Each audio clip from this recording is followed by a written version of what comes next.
Magandang araw sa ating lahat mga kaboksing.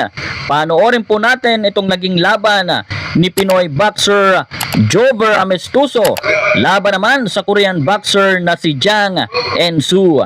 Ang labang ito ay naganap po noong nakaraang buwan, June 13, 2026 sa bansang Korea. At paglalabanan po ng dalawa mga kaboksing ang bakanting OPBF Silver Bantamweight title. So start of round 1 po tayo. Ang ating kababayan na si Jover Amistuso ay ito pong nakakulay black trunks. Samantala itong kanyang kalabang si Jang En-soo ay ito pong may suot na kulay red trunks. At bago po ang laban mga kaboksing, ang ating kababayan na si Jover Amistuso ay may professional boxing record po ito na mayroong 6 na panalo, may 5 talo at may isang panalo by way of knockout.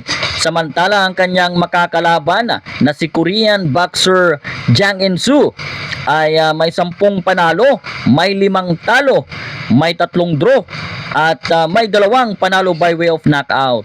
At ang sagupang ito ay 8 rounds bout para nga sa bakanting OPBF Silver Bantamweight title. Itong si Jover Amistuso mga kaboksing ay tubong Naval Biliran. So shout out po sa lahat ng mga taga Naval Biliran. So maraming salamat po sa inyong panunood dito sa Hinirang Sports TV.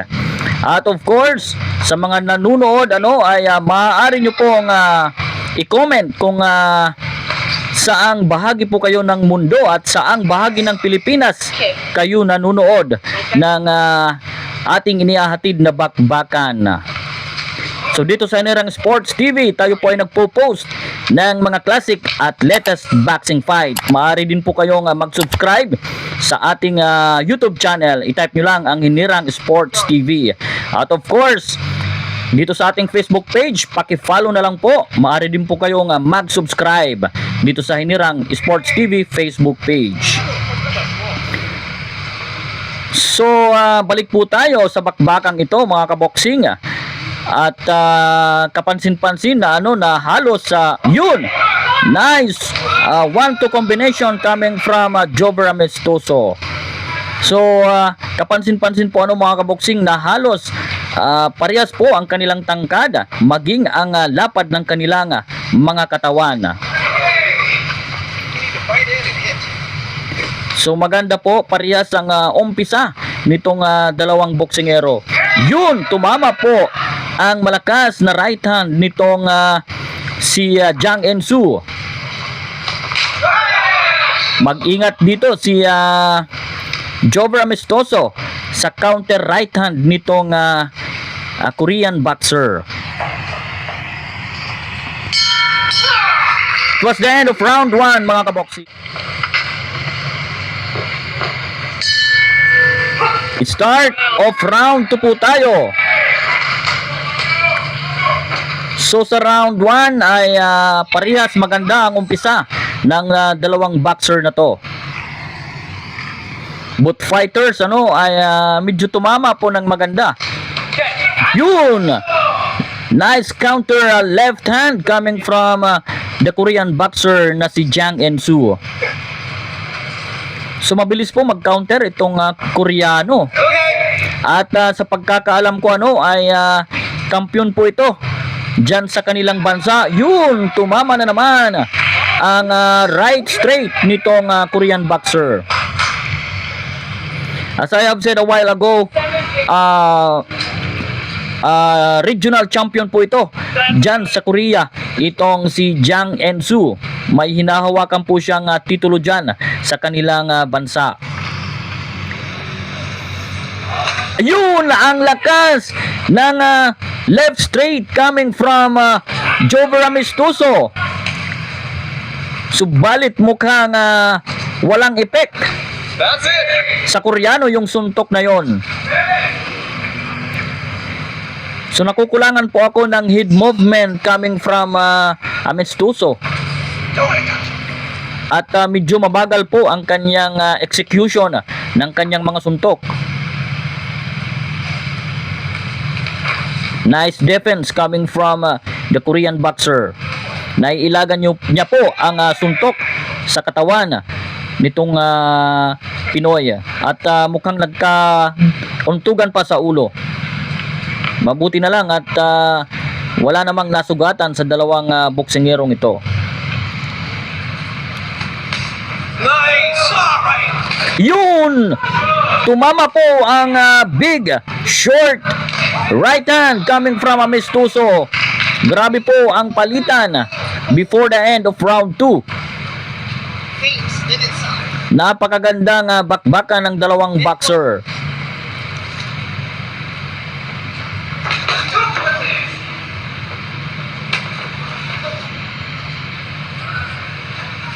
Take 1 point.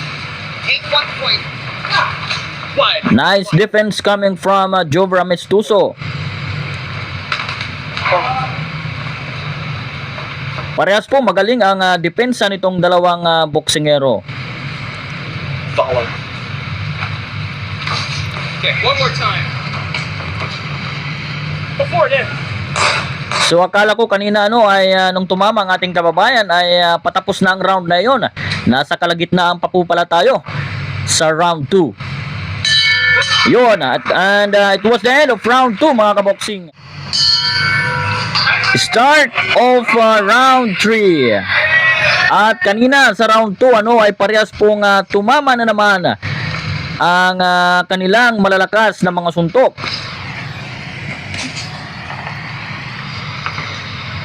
So ito po ang bakbakang Jover Amistoso versus Jang En-Soo. Ito po ay 8 rounds bout para sa bakanting OPBF Silver Bantamweight title. Ang nakakulay, yun! Tumama po ang uppercut ni Jover Amistoso. Tumama ang kanyang right uppercut na nagpaatras po sa Koreanong kalaban. Again, tumama na naman. Naku po, maganda ang tirada nitong Koreano. Habang nakadikit po siya sa ating kababayan ay bumitaw ng mabibilis, multiple punches at tumama po ang isa doon. So itong si Jover Amistoso ay taga Naval Biliran po ito. At as of now ay sa pagkakaalam po ko po ay nakabase na po ito sa South Korea. Okay, nice. Bato-bato po ang braso nitong ating kababayan. Indikasyon po na matindi po ang kanyang mga training na ginagawa.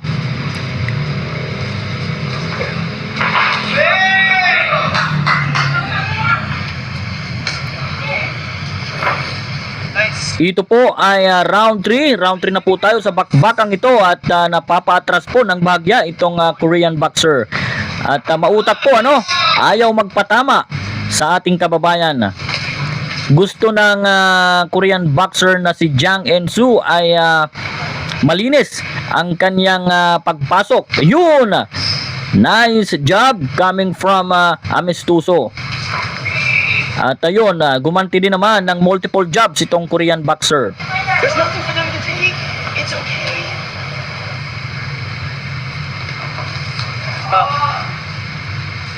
So ayaw po magpadikit sa isa't isa itong dalawang boxer. You have to go, really. Hey. Mag-ingat lang si Amistoso sa counter right hand nitong kanyang kalaban. At tumama po doon ang ating kababayan. Nag-counter si Jang En-Soo pero hindi po umabot. Nice.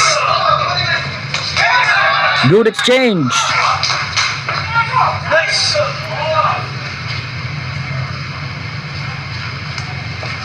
Nice. It was the end of round 3 mga kaboksing.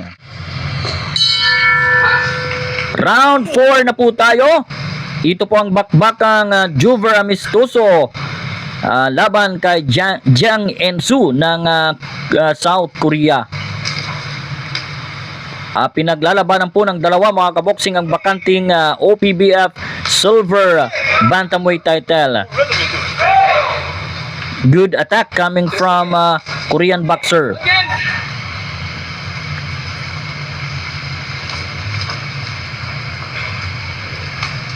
Once more. Sayang at hindi po umabot ang mga suntok na yon. At napaatras po ang Korean boxer. Did you catch the opponent's Talagang nag-aabang ng counter punch itong Koreano. Medyo hindi lang po siya umaabot sa ating kababayan dahil mabilis pong umaalis sa kanyang kinatatayuan after niya magbato ng kanyang mga suntok. pressure him? At isang magandang indikasyon yon para sa ating kababayan. Ang problema lang kay Amistoso ay mukhang medyo binababa niya ang kanyang depensa tulad niyan. O tingnan nyo no, pag kung kailan umaatake ang Koreano ay sa kanya ibinababa ang kanyang mga kamay. Still one more time. Munti ka nang umabot ang kanang suntok ng Korean boxer. Ah, nice.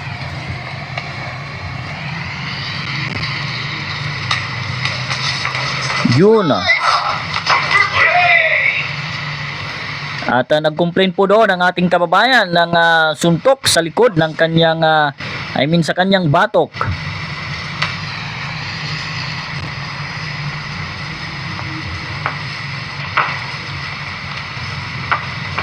Malalakas po ang binibitawang suntok nitong Koreano. Kita nyo ano, talagang nag-aantay ng bitaw ni Amistoso at mabibilis niyang ibinabato ang kanyang mga counter punches nitong Koreano. Ang maganda lang doon ay naiilagan agad ni Amistoso ang mga suntok nitong kanyang kalaban, ang mga counter punches nitong kanyang kalaban. Tumama po doon ang ating kababayan.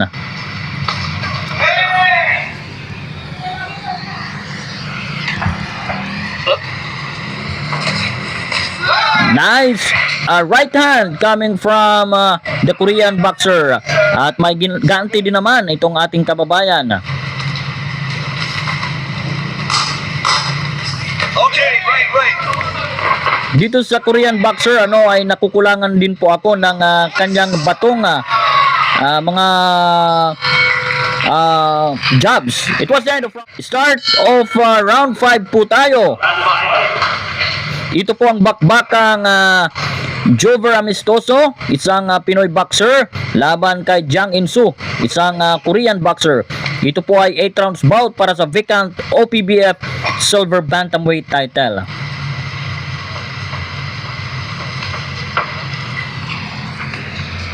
So round 5 na po tayo. Parehas po maganda ang performance nitong dalawang boksingero. You need to take it. So far wala pa pong bumabagsak sa dalawa. Maganda po parehas ang kanilang mga depensa. So hindi po easy target ang dalawang boksingero. Mabilis pong mag sidestep and mag backpedal itong dalawa. Not working. At yun ang maganda lang, mukhang nangingibabaw po ang kanyang pag-pressure sa ating kababayan. Scores up to 38, 39, 37. B, 38, Judge C. Nice multiple punches coming from Jover Amistoso. One's under all side. Judge. Ah, nice. Hindi po umaabot Split it up. tinatakbuhan na pasulong ni Amistoso. Ayun, tinamaan po doon ang ating kababayan. Tumama po ang malakas na left punch at ayun. So before that ay tumama po ang left hook nitong Korean boxer. At medyo late effect po ang pagbagsak ng ating kababayan. At mukhang hindi na po ito lalaban. Wala na. Yun. Ipinagpatuloy po ng referee ang bakbakan, but I think mukhang gusto na nga umayaw nitong si Amistoso. Pero po hindi po natunugan ng referee na mukhang suko na ang ating kababayan. At ito kino-corner po at tumatanggap po ng malalakas na mga suntok. Itong naku po, protect yourself at all times. Tinamaan po ng malakas na kaliwang suntok at napaluhod ang ating kababayan. Panalo po dito itong si Jang In-soo via technical knockout. I will announce the result of the European Silver Flyweight title match. In the fifth round, 2 minutes and 25 seconds, red corner, So ayun, panalo po si Jang In-soo at congratulations, siya po ang OPBF Silver Bantam yon. At of course, binabati din natin si Jover Amistoso sa kanyang napakagandang ipinakitang bakbakan. Talagang nalusutan lang siya doon at hindi niya kinaya ang lakas nitong kanyang kalaban. So, bounce back po sa ating kababayan na si Jover Amistoso. At magbalik po kayo ng mas malakas at mas magaling. So hanggang dito na lamang tayo mga kaboksing. Maraming salamat po sa inyong panunood at pagtutok dito sa Hinirang Sports TV. Para sa mga classic fight at latest boxing updates, mag-subscribe lang po kayo sa Hinirang Sports TV.